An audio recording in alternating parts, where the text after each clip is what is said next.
आपका स्वागत है। मैं विवेक बिंद्रा, मोटिवेशन स्पीकर और बिजनेस कोच। थोड़ी एनर्जी तेज है। आज बात करूंगा सरदार मिल्खा सिंह की। इस वीडियो के बाद जिंदगी में आपका फोकस कभी घटेगा नहीं। याद रखिए, सरदार मिल्खा सिंह कोई रेस में तेज नहीं थे, वो भागते तेज नहीं थे। उनकी सफलता का कारण था उनके पास ना हर बार कोई ना कोई गोल था। पहली बार सरदार मिल्खा सिंह क्यों जीते? इसलिए नहीं जीते कि भागते तेज थे, इसलिए जीते क्योंकि उनको दूध का गिलास चाहिए था। कोच बोला उनको, ओए फटीग माफ हो जाएगा और एक्स्ट्रा डाइट के लिए बड़ा गिलास दूध का मिलेगा। रेस में भाग नहीं पा रहे थे, पेट में दर्द हो गया, नीचे गिर गए। दोस्त बोला, ओए भागो और दूध मिलेगा। और दूध दूध दूध दूध दूध दूध दूध दूध दूध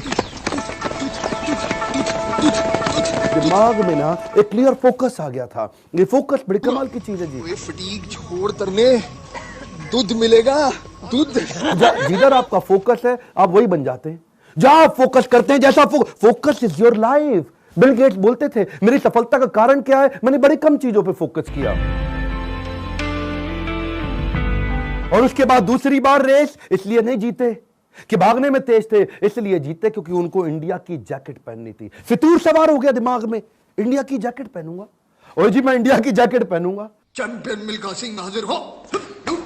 थप्पड़ खाया इस चक्कर में, बेइज्जती सही इस चक्कर में। बाद में कई लोगों ने उनको पीटा भी, घपाव में घाव हो गए। सबने मना किया, रेस में मत भाग, लेकिन इंडिया की जैकेट, इंडिया की जैकेट। दिमाग में फितूर सवार हो गया, इंडिया की जैकेट चाहिए। त्रासदी ये नहीं कि आप गोल अचीव नहीं कर पाए, आपसे बात कर रहा हूं। आपकी जिंदगी की त्रासदी ये नहीं है कि आप गोल नहीं अचीव कर पाए। आपकी जिंदगी की त्रासदी तो यह है कि आप कभी गोल ही नहीं बना पाए। सरदार मिल्खा सिंह हर बार जीते थे क्योंकि दिमाग में गोल क्लियर हो गया था। तीसरी बार फिर रेस कब जीते वो जानते हैं? पाकिस्तान में हरा करके आए थे रेस वो। वो क्यों जीते जानते हैं? 45.9 का गोल उनके कोच ने उनको लिख के दे दिया था। उसके बाद ऑस्ट्रेलिया में क्योंकि बेइज्जती करा के आए थे, वहां हार गए थे वो रेस में। उस हार के बाद 45.9 दिमाग में छाप लिया। कोच ने कागज पे लिख के दे दिया एयर इंडिया के 45.9। गुरु नानक देव जी के नीचे चरणों में लिख के रख दिया 45.9। अब कुछ नहीं दिख रहा आसपास। और क्या हो रहा है आसपास? पहाड़ों पे गए प्रैक्टिस करने के लिए, वो प्रैक्टिस करी। कोच ने पीट पीट के प्रैक्टिस कराई। लेट गया नीचे, खून निकल आया मुंह से, भाग भाग के उठ नहीं सकता था। सरदार मिल्खा सिंह का कोच बोला, वापस कर मेरे को, अब मुझे वो पेपर वापस चाहिए। I want that paper back। फिर खड़ा हुआ, तू है आग मिल्खा, भाग मिल्खा।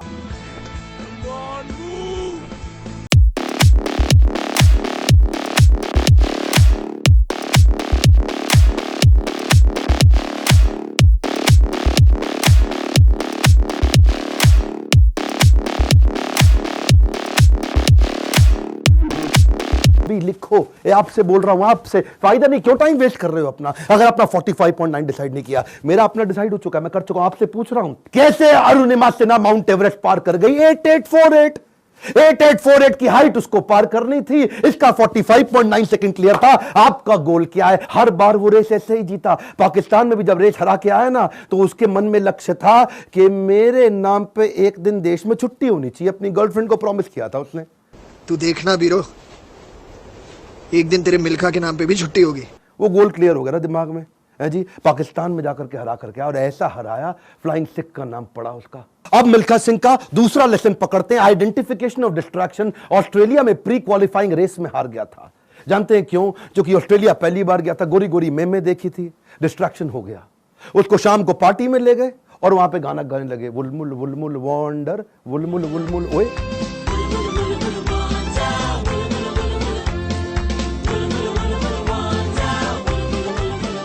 पूरा म्यूजिक में दिमाग घूम गया, बियर पे बियर चले चली जा रही है। प्री क्वालिफाइंग रेस के अंदर हार गया, डिस्ट्रैक्शन पकड़ में आया उसको। एक बात बताएं, डिस्ट्रैक्शन और डायरेक्शन इनवर्सली प्रोपोर्शनेट है। जब डायरेक्शन तेज होगा, डिस्ट्रैक्शन खत्म हो जाएगा। जब डायरेक्शन खत्म होगा, डिस्ट्रैक्शन ज्यादा हो जाएगा। डिस्ट्रैक्शन हटाने के लिए डायरेक्शन क्लियर चाहिए। मिल्खा सिंह समझ गया, एक बात उसको क्लियर हो गई, जिस चीज को ना बोलना है तो ना बोलना है। गोल क्लियर होना चाहिए, पहला point. One more time, come on. क्या उसके बाद वापस आया और उनके अपने देश की बड़ी खूबसूरत देवी जी उनके पास फिर से आई थी स्विमिंग पूल में, और बड़ी मुस्कुराते हुए आई उनके पास। देखा नहीं उनकी तरफ, क्या बोले? ओ जी आपकी गलती नहीं है, दिक्कत मेरी है जी, मैं डिस्ट्रैक्ट हो जाता हूं, धन्यवाद जी। हाँ, और देवी जी को प्रणाम करके निकल गया वहां से मिल्खा सिंह। क्यों जानते हैं? Identification of distraction. आपकी जिंदगी का डिस्ट्रैक्शन आज आइडेंटिफाई करो। इस वीडियो को देख के टाइम वेस्ट नहीं करना, लिखना है, लिखिए। कम ऑन आपसे बोल रहा हूं, आज लिख लो डिस्ट्रैक्शन क्या है। आज बड़ा डिसीजन लेना है आपको। अपने नो सोशल मीडिया रिचुअल्स बना लो। सोशल मीडिया कितना यूज करना है वो आप पहले ही डिसाइड कर लो। एक ट्वीट, एक ईमेल, एक नोटिफिकेशन, एक शेयर चैट, एक टिकटॉक का गाना, ऐसा ऐसा करके। पिछली बारी बताया था ना आपको नेपाल वाले वीडियो में, तेरी प्यारी प्यारी अखियां,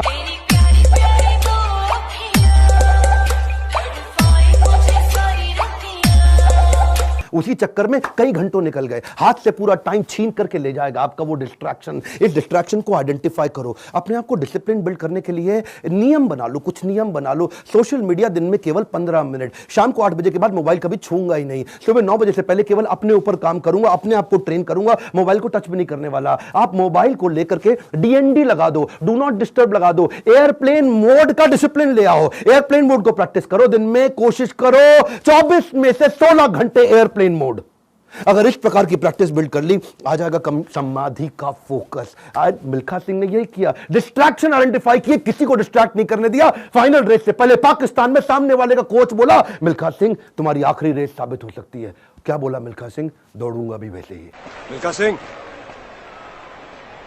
यह आपकी जिंदगी की आखिरी रेस साबित हो सकती है। दौड़ूंगा भी वैसे ही। बिल्कुल डिस्ट्रैक्ट नहीं हुआ। उन्होंने सो कई बार डिस्करेज किया, डिस्ट्रैक्ट नहीं हुआ। अब ना लड़कियों से डिस्ट्रैक्ट हुआ, ना ओपोनेंट से डिस्ट्रैक्ट हुआ। भयंकर फोकस, जीत गया। तीसरा रूल मिल्खा सिंह का, रेज योर स्टैंडर्ड। एक कम ऑन, क्या तीसरा लेसन? Raise your standard. पहले मिल्खा सिंह जब रेस के लिए भागता था, बनियान निचोड़ता था मग्गे में, बाद में बनियान निचोड़ने लगा बाल्टी में। इतना पसीना निकाल दूंगा कि बाल्टी में निचोड़ूंगा। बदल दिया जी, मग्गे से पहुंच गया बाल्टी। Raise your standard. आप आज जो भी कर रहे हैं, come on, keep improving yourself. Prove नहीं करना है, इंप्रूव करना है। Continuous improvement. कम ऑन, क्या continuous improvement? Regular practice, solid discipline. कोई भी लक्ष्य इंसान के प्रयासों से बड़ा नहीं है।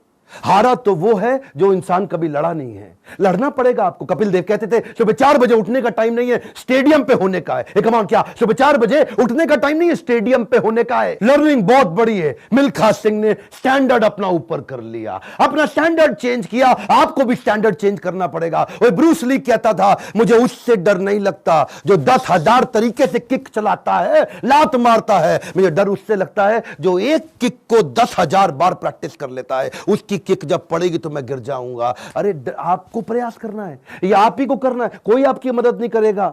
क्यों भरोसा करता है गियरों पर जब चलना है तुझको अपने ही पैरों पर। और एक बोनस लेसन सरदार मिल्खा सिंह की लाइफ से और सुन लीजिए। आखिरी तक सरदार मिल्खा सिंह, याद है मूवी के अंदर आर्मी में पवन मल्होत्रा सरदार जी जो बने थे, उनके वो कोच को आखिरी तक छोड़ा नहीं उन्होंने। आखिरी तक उस कोच को अपने साथ चलाए रखे। सब पीठ पर आपकी थपकी है, हुटुई पे लात का नतीजा है गुरुजी। कोच, मेंटर, गाइड, काउंसलर जिंदगी में बड़े इंपॉर्टेंट है। हमेशा बोलते रहे सरदार मिल्खा सिंह, और मैं 80 में 77 रेसे जीत गया, लेकिन सारा क्रेडिट दूंगा अपने कोच को और इंडियन आर्मी को जिसने मेरे को बंदा बनाया है। बड़ा इंपॉर्टेंट है जी लाइफ के अंदर कौन सा कोच और कौन सा काउंसलर जो आपको सिखाता है, जिससे आप सीखते हैं। ऐसे ही कई